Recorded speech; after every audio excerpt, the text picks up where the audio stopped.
Assalamualaikum warahmatullahi wabarakatuh. Waalaikumsalam warahmatullahi wabarakatuh. A'udzu billahi minasyaitonir rajim. Bismillahirrahmanirrahim. Alhamdulillahi wa kafa. Wassalatu wassalamu ala sayyidina Muhammadinil Mustafa wal ali ma'sahbi wa tubba'i wila. Amma ba'd. Asyhadu an la ilaha illallah wa asyhadu anna Muhammadar Rasulullah. La haula wa la quwwata illa billahil aliyyil azim.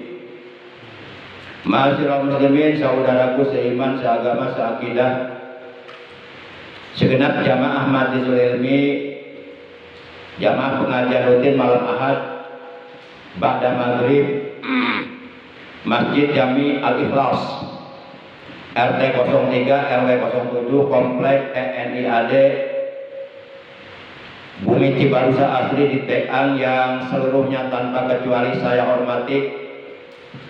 Rahimakumullah wa hadakumullah wa hafizakumullah. Segala puji bagi Allah yang telah memberikan pertolongannya kepada kita, sehingga pada malam ini kita dapat melangkahkan kedua telapak kaki kita, dapat menghadiri majelis ilmu yang dimuliakan oleh Allah Subhanahu wa taala, dapat bersilaturahim, dan sekaligus kita niat i'tikaf menunggu datangnya waktu sholat isya. Kemudian selanjutnya sholawat teriring salam semoga tetap dilimpahkan selalu atas panutan kita yang mulia, Nabi Agung, Nabi besar Muhammad Sallallahu Alaihi Wasallam, beserta seluruh keluarga beliau, para sahabat beliau, dan seluruh pengikut beliau yang tetap setia, yang tetap cinta kepada beliau,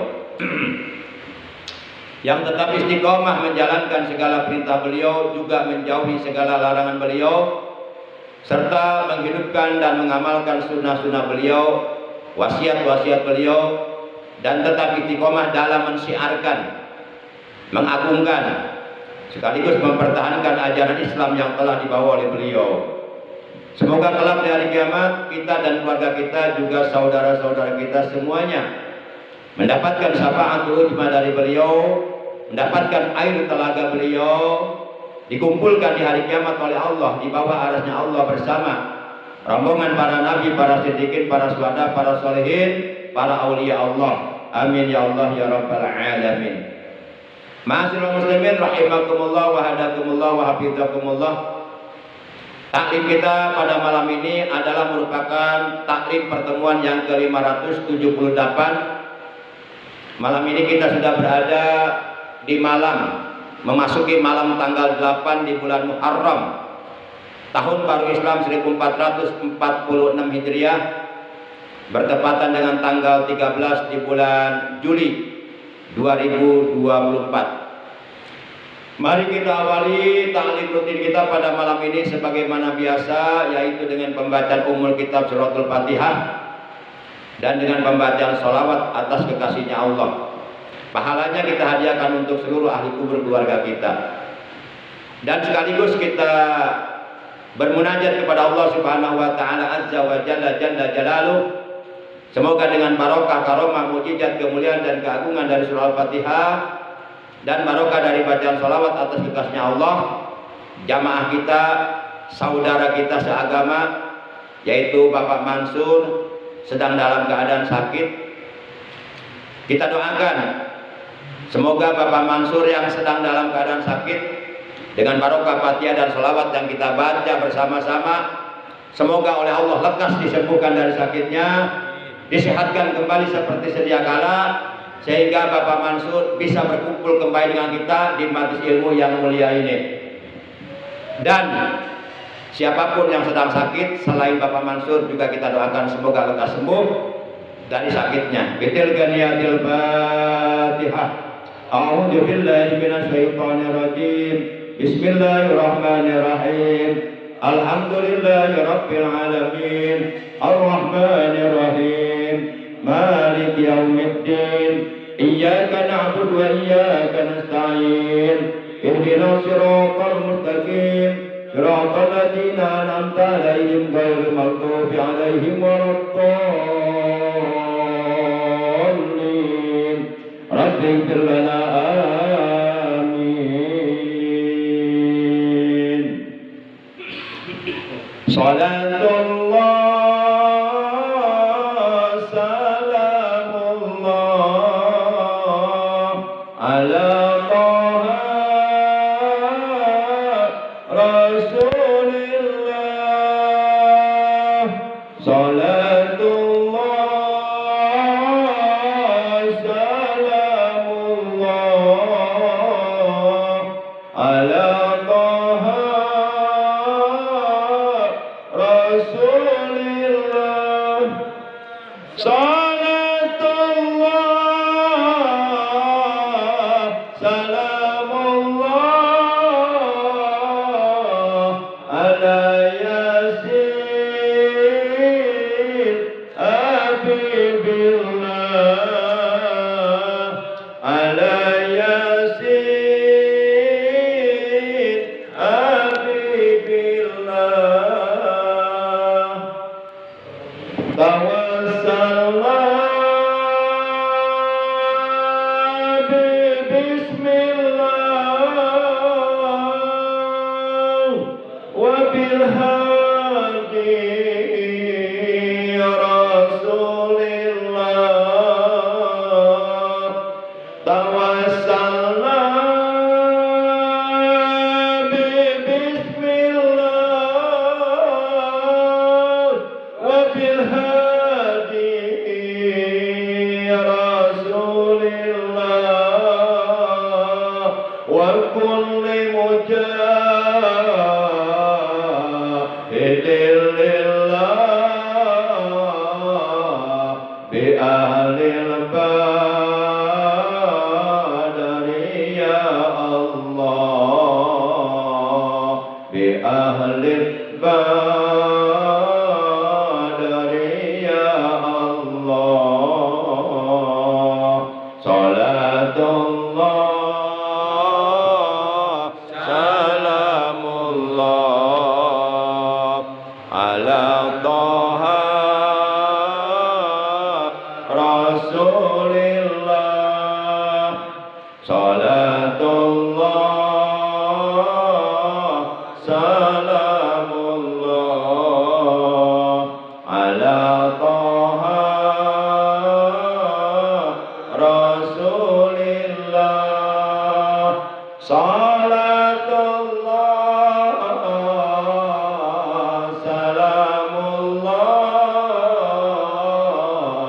ala Yasin Habibillah. Ala Yasin Habibillah. Allahumma shalli wa sallim wa barik alaihi wa ala alihi wa sahbihi.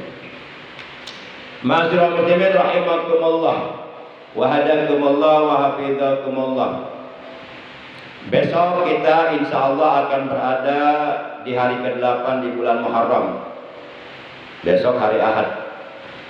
Kemudian hari Senin kita akan berada di hari ke-9 di bulan Muharram. Kita disunahkan berpuasa di tanggal 9 Muharram yang disebut puasa Tasu'a. Kemudian besok Ahad ya, Senin 8, 9, 10 ya, Ahad, Senin, Selasa. Nanti hari Selasanya kita masuk hari ke-10 ya, di bulan Muharram yang disebut Yaumu Asyura, hari Asyura. Juga kita sebagai umat Islam disunahkan berpuasa di hari Asyura tanggal 10 Muharram ya. Puasa yang paling afdol setelah puasa Ramadan adalah puasa di bulan Muharram. Dan sholat yang paling afdol setelah sholat fardu 5 waktu adalah sholat tahajud. Nah, memang sebenarnya kita disunahkannya puasa dari hari pertama tanggal 1 Muharram. Taruhlah paling tidak, kalau umpama hari pertama, kedua, ketiga, keempat, kelima, keenam, ketujuh, kedelapan lupa atau pura-pura lupa karena memang malas, nggak ada niat mau puasa, ya minimal kita berpuasa 2 hari lah di bulan Muharram, di 10 hari pertama di bulan Muharram, yaitu puasa di hari ke 9 dan ke 10. Hari ke 9 namanya puasa Tasu'a, hari ke 10 namanya puasa Asyura. Para jamaah yang dimuliakan oleh Allah Subhanahu wa taala, di mana sebahagian orang mengatakan bahwa hari Asyura yakni tanggal 10 Muharram, ada yang mengatakan Idul Yatama adalah hari rayanya anak-anak yatim. Sehingga tidak aneh umat Islam di berbagai tempat, baik di rumah pribadinya atau di majlis taklim, atau di masjid-masjid atau di musola-musola, mereka mengadakan acara santunan anak yatim.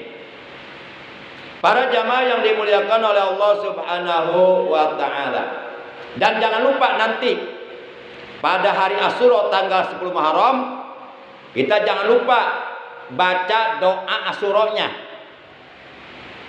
Enggak usah dihafal, dibaca aja.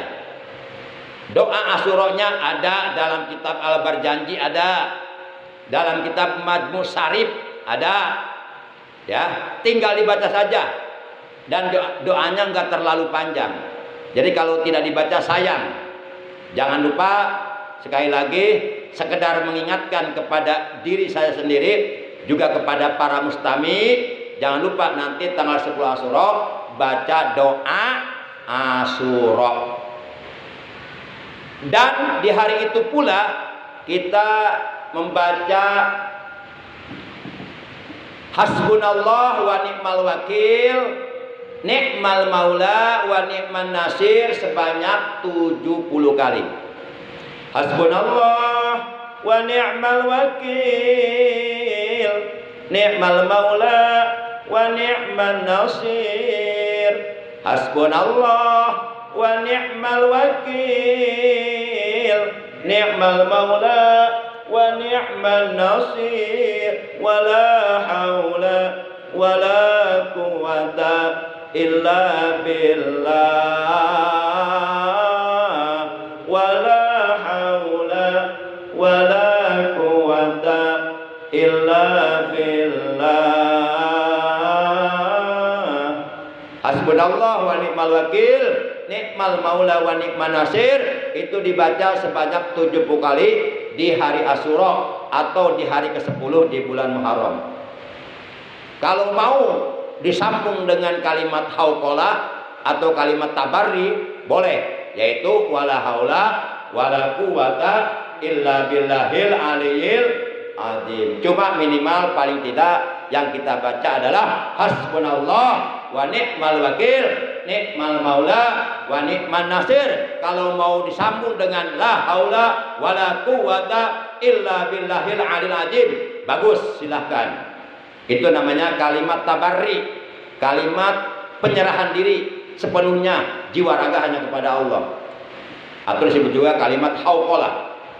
Para jamaah yang dimuliakan oleh Allah Subhanahu wa taala, dalam sebuah hadis yang diriwayatkan oleh Imam At-Tabrani, hadis dari Abu Darda radhiyallahu taala anhu, ia berkata, anna Rasulullah sallallahu alaihi wasallam qala, bahwasanya Rasulullah sallallahu alaihi wasallam beliau telah bersabda, atuhibbu ayyalina qalbuka wa tudrika hajataka irhamil yatim wamsah rasahu wa at'imhu min ta'amika yalin qalbuka wa tudrik hajataka. Dalam hadis ini Rasulullah bersabda, apakah kamu suka bila hatimu lunak Kita punya hati dilunakkan oleh Allah, hatinya nggak keras gitu. Sebab hati kalau keras itu bahaya, bisa mencelakakan diri kita. Apalagi kalau kerasnya hati lebih keras daripada kerasnya batu, itu bahaya. Orang yang hatinya keras itu diajak ibadah susah, bahkan marah. Jadi badannya diajak ibadah, diajak beramal soleh, diajak berbuat baik, berat bawaannya. Itu ciri hatinya keras. Tapi kalau badannya diajak berbuat maksiat, semangat. Rasulullah pernah mengingatkan kepada kita, inna ab'adan nasi minallah al-qalbul qasi. Sesungguhnya manusia yang jauh dari rahmat Allah, jauh dari kasih sayang Allah adalah manusia yang punya hatinya keras sekeras batu. Orang kalau hatinya keras dinasihatin, dia nggak nerima, malah marah. Dikasih tahu ini loh yang benar, nggak terima, dia malah marah, tersinggung. Itu ciri hatinya keras. Tapi kalau orang hatinya lunak, dikasih tahu ini yang benar, dia berterima kasih. Para jamaah yang dimuliakan oleh Allah Subhanahu wa taala. Hati keras ini menyebabkan kita terjerumus ke dalam kobaran api neraka. Nah, apakah kamu suka bila hatimu lunak dan dapat terkabul yang kamu harapkan? Segala harapan kita terkabul, dikabul oleh Allah. Kata Nabi, apabila kamu ingin hatimu lunak dan hajatmu terkabulkan, yang pertama kata Nabi, irhamil yatim. Sayangi anak yatim. Sayangi anak yatim. Rasulullah sangat amat senang, bangga ketika melihat umatnya menyayangi anak yatim. Rasulullah lahir ke alam dunia dalam keadaan sudah menjadi yatim. Ketika beliau masih berada dalam kandungan ibundanya Siti Aminah binti Khuwailid di usia 3 bulan, saat itu ayahanda beliau yang bernama Said Abdullah bin Abdul Muttalib bin Abu Hasim bin Abdul Manaf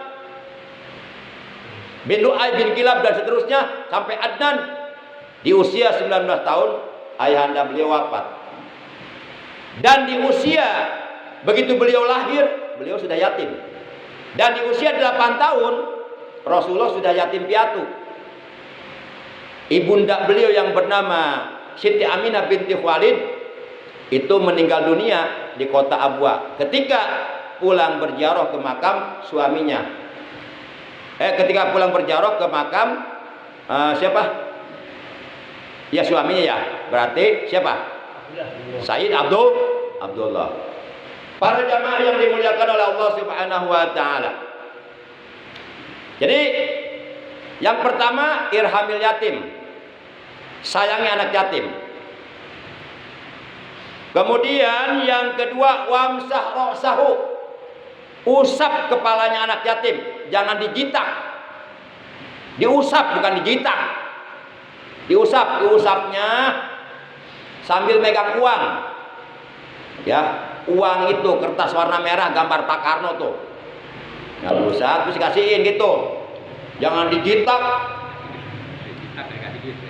Nggak dikasih duit lagi. Wah, menyakitkan itu. Sakitnya tuh di sini kata anak yatim. Kemudian wa'at'imhu, dan berilah anak yatim makan olehmu min ta'amika, dari makananmu. Punya makanan, kasih anak yatim. Biar senang hatinya. Salat yang kita kerjakan belum bisa membuat Allah senang, karena salat yang kita kerjakan bukan untuk Allah, untuk kita membentengi diri kita dari perbuatan keji dan munkar. Zikir yang kita lakukan belum membuat Allah senang, karena zikir yang kita lakukan bukan untuk Allah, tapi untuk diri kita sendiri, supaya hati kita tenang, batin tentram, jiwa damai, supaya kita bahagia. Tapi amalan yang membuat Allah senang, melihat hambanya ketika hambanya berbagi kepada orang lain, terutama kepada anak-anak yatim. Para jamaah yang dimuliakan oleh Allah, itu yang kedua. usaplah kepala anak yatim, dan yang ketiga, berilah ia makan dari makananmu. Apabila yang tiga perkara ini kita lakukan semata-mata karena Allah, mengharap ridho Allah, membuat Allah supaya senang dan membuat Rasulullah supaya senang, maka yalin qalbuka, niscaya hatimu akan lunak, wa tudrik hajatak, dan niscaya akan terkabulkan harapanmu. Para jamaah yang dimuliakan oleh Allah Subhanahu wa taala. Tapi jangan sampai salah kita mengusap kepala anak yatim. Jadi kita mengusap kepala anak yatim harus sesuai dengan sunnah Rasulullah Shallallahu Alaihi Wasallam. Bagaimana Rasulullah ketika mengusap anak yatim?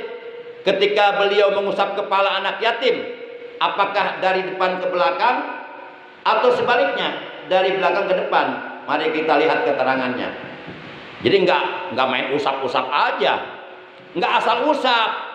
Ngusapnya harus sesuai dengan sunnah Rasulullah Shallallahu Alaihi Wasallam karena ada hadisnya. Akan yang penting ngusap, nggak bisa begitu. Terserah lu deh kalau begitu kan. Kalau susah diatur mah. Para jamaah yang dimuliakan oleh Allah Subhanahu Wa Taala.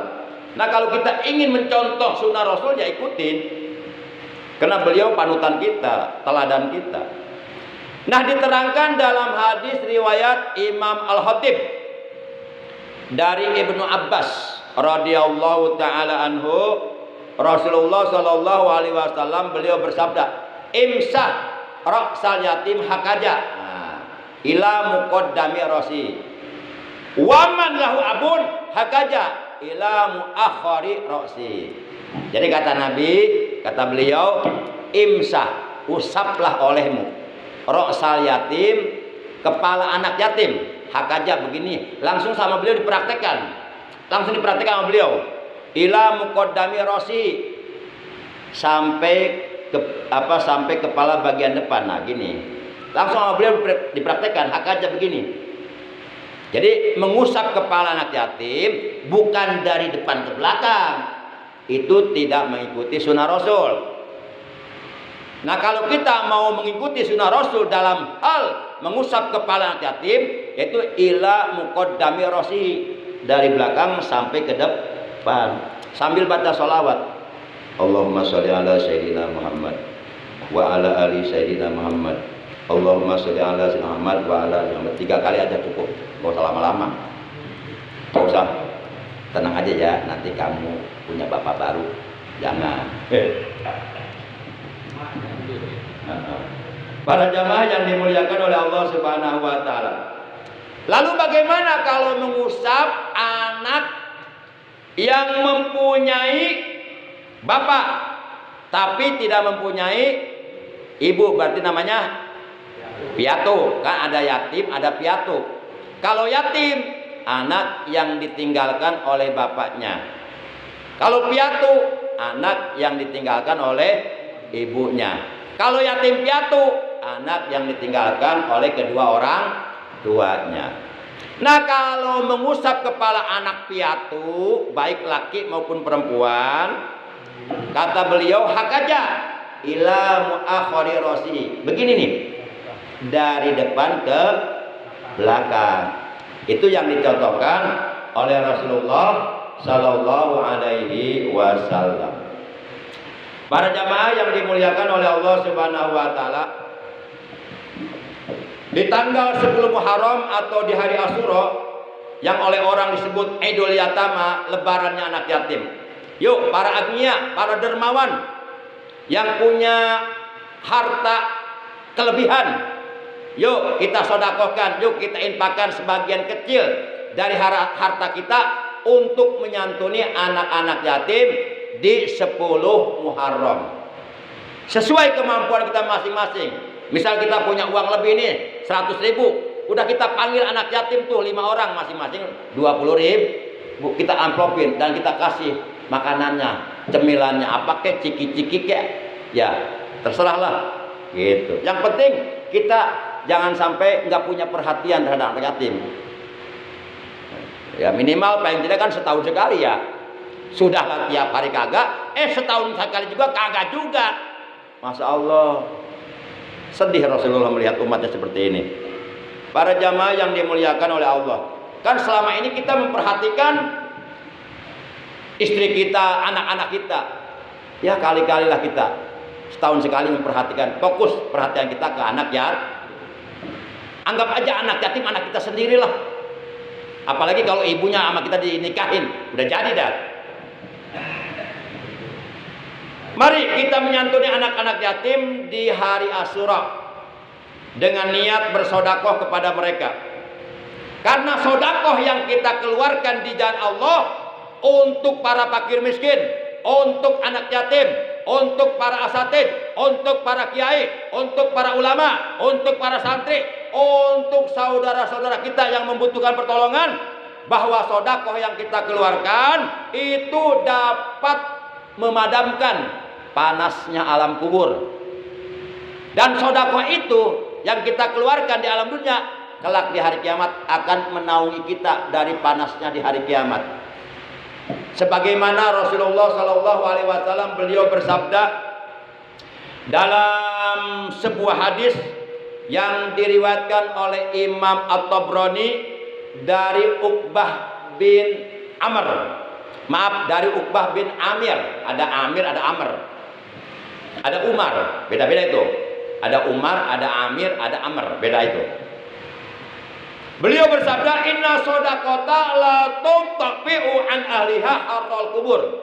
Sesungguhnya sodakoh itu yang kita keluarkan di jalan Allah, baik untuk anak yatim, untuk jompo-jompo, fakir miskin dan sebagainya, sodakoh itu benar-benar dapat memadamkan panasnya di alam kubur. Jadi alam kubur itu panas. Kalau nggak percaya, Bapak penasaran, silahkan duluan. Ntar saya nyusul deh. Mau duluan? Ada yang mau nggak? Alam kubur itu panas. Nah, panasnya alam kubur itu bisa dipadamkan, diredam dengan sedekah yang kita keluarkan di alam dunia. Kemudian, wa innama yastadillu al-mu'minu yaumal qiyamah fi jildi shadaqatihi. Dan sesungguhnya orang mukmin kelak di hari kiamat hanyalah dapat bernaung di dalam naungan sodakohnya. Jadi di hari kiamat sodakoh yang pernah kita keluarkan di alam dunia semata-mata karena Allah, mengharap dari Allah, itu nanti di hari kiamat oleh Allah akan dijadikan naungan. Seperti apa bentuknya? Wallahu alam, itu hanya Allah yang tahu, kekuasaan Allah. Bisa berbentuk mega atau apa aja. Itu urusan Allah, bukan urusan kita. Itu akan menjadi naungan. Sebab di hari kiamat itu panasnya luar biasa. Kata Nabi dalam hadis, anna samsa tadnu yaumal kiamati hatta tablugul aruqu nisfal ujun. Bahwasanya jarak matahari di hari kiamat sangat amat dekat sekali di atas kepala manusia. Sehingga manusia kepanasan luar biasa. Saking panasnya itu di hari kiamat, keringat mereka terus-terusan mengalir bercucuran sampai akhirnya mereka tenggelam dengan air keringatnya sendiri. Nah, sedekah yang kita keluarkan itu akan menjadi naungan di hari kiamat. Jadi kalau kita sedekah, walaupun secara mata kasat kita berikan kepada orang lain, itu hakikatnya untuk diri kita sendiri, bukan untuk orang lain. Para jamaah yang dimuliakan oleh Allah Subhanahu wa taala. Itu. Jadi kita diperintahkan oleh Allah dan Rasulnya agar mencintai dan menyayangi di antara sesama kita. Terlebih-lebih mencintai dan menyayangi anak-anak yatim. Apalagi bisa mencintai, menyayangi emaknya. Ke situ lagi ya. Ya bolehlah, silakan. Dalam hadis riwayat Imam At-Tabrani, jadi Imam Tabrani banyak meriwayatkan hadis ya. Dalam hadis riwayat Imam At-Tabrani, Rasulullah SAW beliau bersabda, "Afdalul a'mal ba'dal imani billah at-tawaddudu ilan nas." Ini hadis riwayat Imam Tabrani. Jadi kata Rasulullah, afdalul a'mal, amal yang paling afdal, yang paling utama, ba'dal imani billahi, setelah kita beriman kepada Allah, amal yang paling afdal adalah at-tawaddudu ilan nas, berkasih sayang terhadap sesama manusia. Ini ajaran Islam. Rasulullah orangnya sangat berkasih sayang, apalagi terhadap orang-orang mukmin, terhadap para sahabatnya, apalagi terhadap anak yatim. Beliau sangat suka kepada anak yatim, dan beliau lebih banyak menemui anak yatim daripada menemui pejabat. Beliau lebih banyak berkumpul dengan orang-orang fakir. Itu Rasulullah. Para jamaah yang dimuliakan oleh Allah Subhanahu wa taala. Jadi amal yang paling afdal kata Rasulullah setelah kita beriman kepada Allah dan Rasulnya adalah at-tawaddudu linnas, ilannas, berkasih sayang, saling cinta mencintai, saling sayang menyayangi terhadap sesama manusia. Jadi bukan saling benci membenci, bukan. Bukan seperti apa yang dilakukan oleh si Imad tuh, Al-Kaburi tuh, membenci para habaib. Jangan ikuti kayak gitu mah, celaka itu. Ketahuilah bahwa rumah yang paling disukai oleh Allah bukan rumah kita yang megah, mentereng, dibangun menghabiskan biaya ratusan juta, bukan. Bukan rumah yang paling disukai oleh Allah, bukan rumah 2 lantai, 3 lantai, 4 lantai, 5 lantai. Bukan rumah yang di dalamnya ada kolam renang luas, bukan. Tapi kata Rasulullah dalam hadis yang diriwayatkan oleh Imam Al-Baihaqi dan dari Umar bin Khattab radhiyallahu anhu, Rasulullah bersabda, ahabbu buyutikum ilallah baitun fihi yatimun mukramun. Kata Rasulullah dalam hadis ini, rumah yang paling disukai oleh Allah di antara rumah-rumah kalian bukan rumah yang di dalamnya ada mobil 5 berjejer, bukan.